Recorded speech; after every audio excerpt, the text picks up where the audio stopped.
Hello everyone, हमारी जो राजभाषा की सीरीज चल रही है उसके अनुसार हमने अभी तक संघ की भाषा और प्रादेशिक भाषाएं पढ़ लिया है, समझ लिया है। अब उसके आगे हम एक नए और महत्वपूर्ण विषय के बारे में आज समझेंगे और सीखेंगे, और वो महत्वपूर्ण विषय है राजभाषा अधिनियम 1963। आज हम इसके बारे में जानेंगे कि इस राजभाषा अधिनियम को कब बनाया गया था और इसमें संशोधन कब हुआ था। तो चलिए देखते हैं कि राजभाषा अधिनियम के बारे में महत्वपूर्ण बातें।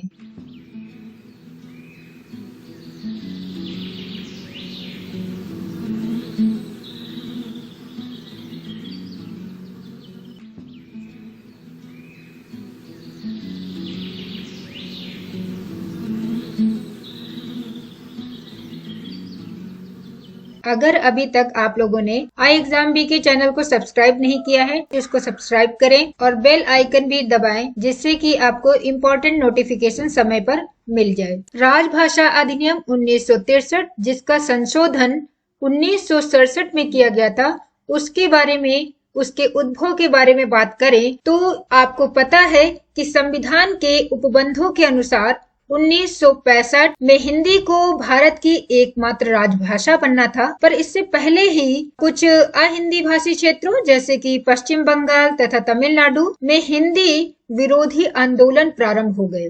ऐसी स्थिति में जो उस समय के प्राइम मिनिस्टर थे, प्रधानमंत्री थे, पंडित जवाहरलाल नेहरू ने अहिंदी भाषी क्षेत्रों को आश्वासन दिया कि हिंदी को एकमात्र राजभाषा स्वीकार करने से पहले अहिंदी भाषी क्षेत्रों की सहमति प्राप्त की जाएगी। इसी आश्वासन की पूर्ति के लिए ये अधिनियम बनाया गया था, जिसके प्रावधान निम्नलिखित हैं। अब ये अधिनियम किसके बारे में है और इसमें क्या बताया जा रहा है? यह अधिनियम उन भाषाओं के बारे में है जो संघ के राजकीय कार्यों, संसद के कार्य व्यवहार, केंद्रीय और राज्य अधिनियमों और उच्च न्यायालयों में प्रयोजनों के लिए प्रयोग में लाई जा सकेंगी। उन भाषाओं के बारे में ये राजभाषा अधिनियम 1963 बनाया गया था। इस अधिनियम में कुल मिलाकर 9 धाराएं हैं और इन 9 धाराओं में अलग अलग चीजों के लिए वर्णन किया गया है। यहाँ पर जो 9 धाराएं हैं वो इस प्रकार से हैं, जिसमें धारा 1 में बताया गया है संक्षिप्त नाम और प्रारंभ। धारा 2 में बताया गया है इसकी परिभाषाएं। कुछ ऐसे शब्दों को यहाँ पर रखा गया है जिसकी परिभाषाएं दी गई है, उसका सामान्य अर्थ नहीं लगाना चाहिए। जो यहाँ पर परिभाषा उस शब्द के लिए है उसी का प्रयोग किया जाएगा। धारा 3 अंग्रेजी भाषा का रहना। यहाँ पर संघ के कार्यों में अंग्रेजी भाषा किस प्रकार से प्रयोग की जाएगी उसके बारे में है। धारा 4 राजभाषा के संबंध में समिति के बारे में है। धारा 5 केंद्रीय अधिनियमों आदि का प्राधिकृत हिंदी अनुवाद के बारे में है। धारा 6 कतिपय दशाओं में राज्य अधिनियमों का प्राधिकृत हिंदी अनुवाद के लिए है। धारा 7 उच्च न्यायालयों के निर्णयों आदि में हिंदी या अन्य राजभाषा का जो वैकल्पिक प्रयोग किया जाएगा उसके बारे में वर्णन करता है। धारा 8 नियम बनाने की शक्ति से है और ये नियम बनाने की शक्ति केंद्र सरकार को दी गई है। ये अभी हम आगे पढ़ेंगे, इसका विस्तार रूप सभी धाराओं का पढ़ेंगे। धारा 9 कतिपय उपबंधों का जम्मू कश्मीर में लागू न होने के बारे में बताता है। इसमें बताया जाएगा कि कौन सी धाराएं हैं जो जम्मू कश्मीर पर लागू नहीं होंगी। धारा 1 में संक्षिप्त नाम और प्रारंभ बताया गया है और इस धारा में जो इसका संक्षिप्त नाम है वो राजभाषा अधिनियम 1963 रखा गया है। प्रारंभ की बात अगर की जाए, इसमें बताया गया है कि धारा 3, यहाँ पर जो 9 धाराएं हैं कुल मिलाकर, उसमें धारा 3 जनवरी 1965 के 26वें दिन को प्रवृत्त होगी और शेष उपबंध सिर्फ धारा 3 ही 26 जनवरी 1965 के 26वें दिन को प्रवृत्त होगी। बाकी जो जितने भी शेष उपबंध हैं वो उस तारीख को प्रवृत्त होंगे जिसे केंद्रीय सरकार शासकीय राजपत्र में अधिसूचना द्वारा नियत करे। धारा 2 में परिभाषाएं दी गई हैं और इस अधिनियम में जब तक कि संदर्भ से अन्यथा अपेक्षित न हो तब तक यहाँ पर दो शब्दों की परिभाषा दी गई है और उसी अर्थ में लगाना है जिसके लिए ये परिभाषाएं दी गई है। वो दो शब्द है, एक तो है नियत दिन और दूसरा है हिंदी। इन दो शब्दों की यहाँ पर परिभाषा या इसको डिफाइन किया गया है।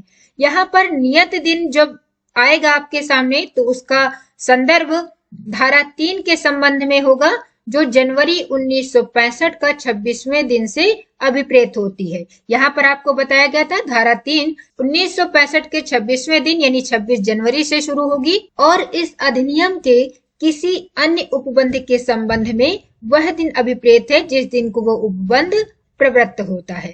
जबकि हिंदी के लिए यहाँ पर परिभाषा दी गई है कि हिंदी का मतलब यहाँ पर है जिसकी लिपि देवनागरी है, यानी ऐसी हिंदी जिसकी लिपि देवनागरी होगी, उससे हमारा तात्पर्य हिंदी से होगा।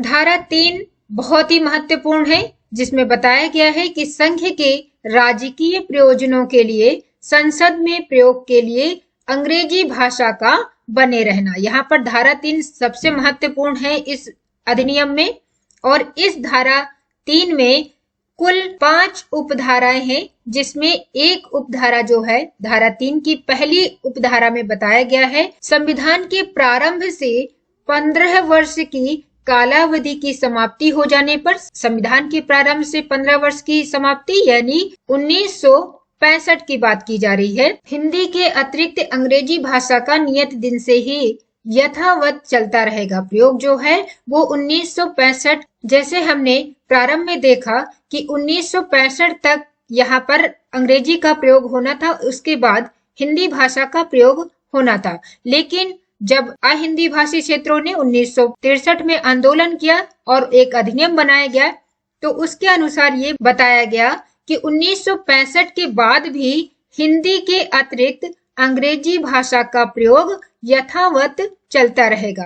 यहाँ पर धारा 3 की उपधारा 2 में यह बताया गया कि उपधारा 1 यानी इस उपधारा में किसी बात के होते हुए केंद्रीय सरकार से संबंधित या उसके अंतर्गत आने वाले विभिन्न जो मंत्रालय हैं, विभाग हैं, कार्यालय हैं, उसमें पत्रादि के कार्यों के लिए यानी पत्र आदि का जो आदान प्रदान होता है उसके लिए हिंदी या अंग्रेजी भाषा का प्रयोग होता रहेगा। जबकि धारा 3 की उपधारा 3 में, जो कि बहुत महत्वपूर्ण है, उसमें बताया गया कि संघ के संकल्पों, अधिसूचनाओं, विज्ञापनों आदि दस्तावेज जो होंगे उन्हें हिंदी और अंग्रेजी दोनों भाषाओं में जारी करना अनिवार्य होगा। ये बहुत इंपॉर्टेंट है यहाँ पर धारा 3 की उपधारा 3। जबकि धारा 3 की उपधारा 5 में बताया गया कि जब तक अहिंदी भाषी राज्य अंग्रेजी को समाप्त करने के लिए संकल्प नहीं ले लेंगे तब तक यहाँ पर अंग्रेजी का प्रयोग चलता रहेगा। और अभी तक आप जानते हैं कि ऐसा विभिन्न राज्यों के यानी जो हिंदी भाषी राज्य है उनके द्वारा ऐसा संकल्प पारित नहीं किया गया है, जिसकी वजह से संविधान के बनने के इतने वर्षों बाद भी अंग्रेजी का प्रयोग पूरी तरीके से यहाँ पर शासकीय कार्यों में चला आ रहा है। धारा 4 जो कि राजभाषा के संबंध में समिति के लिए वर्णन करता है और यहाँ पर धारा 4 में जो उपधाराएं हैं वो 4 है, यानी 4 बातों का वर्णन किया गया है यहाँ पर, जिसमें से पहली बात बताई गई कि जिस तारीख को धारा 3 प्रवृत्ति होती है और धारा 3 कब प्रवृत्त होती है 26 जनवरी 1965 को, उससे 10 वर्ष की समाप्ति के बाद यानी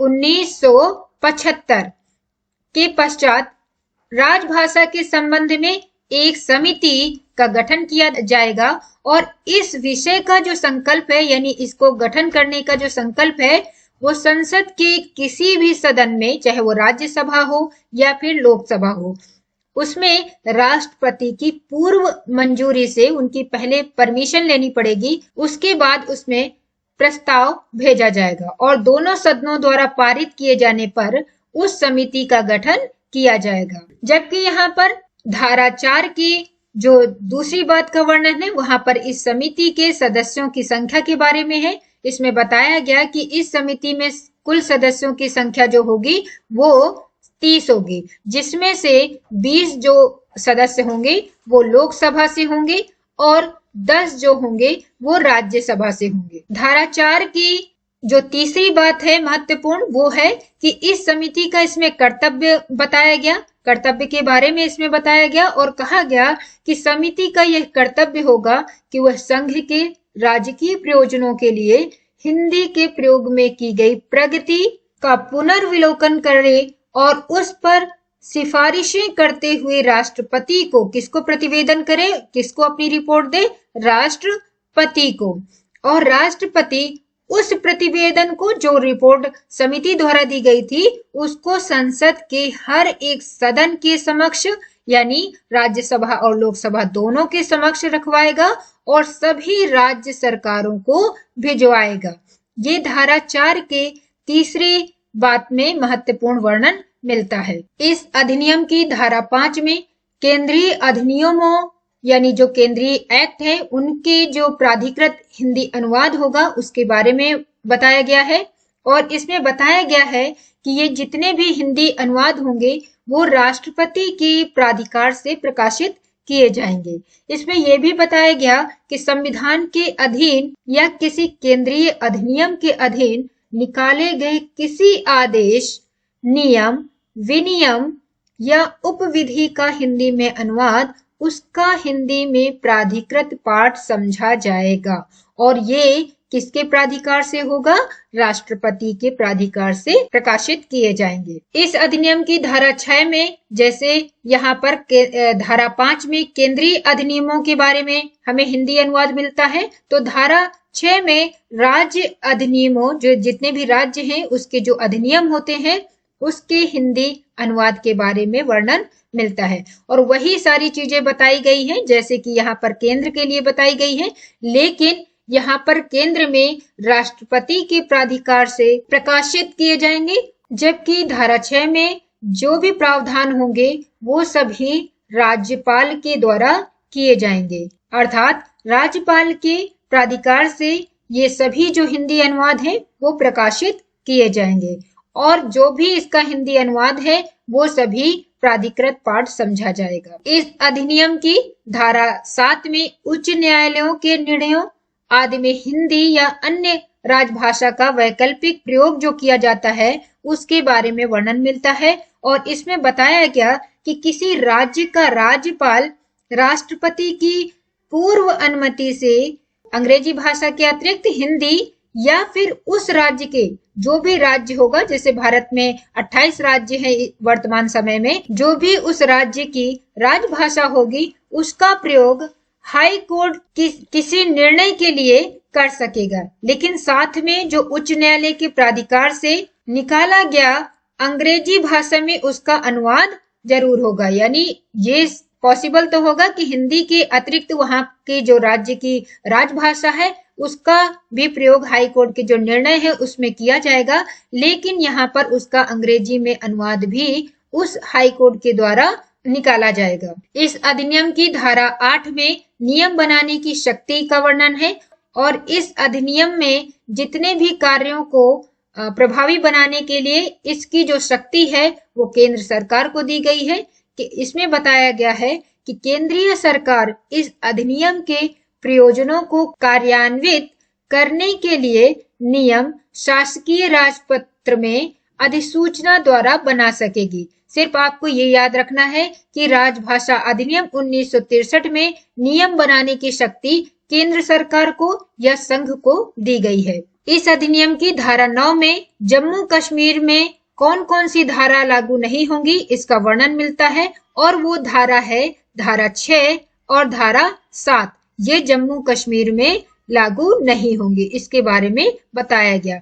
धारा 6 और धारा 7 अभी इसके पहले हमने उसका वर्णन किया है, जिसमें से धारा 6 और धारा 7 का वर्णन अभी हमने पढ़ा। धारा 6 में राज्यों की जो प्राधिकृत हिंदी अनुवाद के बारे में वर्णन मिलता है और धारा 7 में जो विभिन्न राज्य हैं उनके उच्च न्यायालयों में हिंदी या फिर उनकी जो राजभाषा है राज्य की उसके बारे में वर्णन मिलता है कि किस प्रकार से हाई कोर्ट में उसके निर्णयों में हिंदी और उसकी जो अलग अलग राज्य हैं उस राजभाषा में प्रकाशित किए जाएंगे। तो आज हमने राजभाषा से संबंधित एक महत्वपूर्ण विषय के बारे में पढ़ा है, और अगर अभी तक आपने इसके पहले की वीडियोस नहीं देखी हैं जो कि राजभाषा की श्रृंखला की हैं, तो उसको भी देख लीजिए। और ये सभी जो वीडियो हैं वो आपके राजभाषा की तैयारी में एक महत्वपूर्ण भूमिका निभाएंगी। तो आज की वीडियो में हमने पढ़ा राजभाषा अधिनियम 1963 के बारे में, जो कि बहुत ही महत्वपूर्ण है।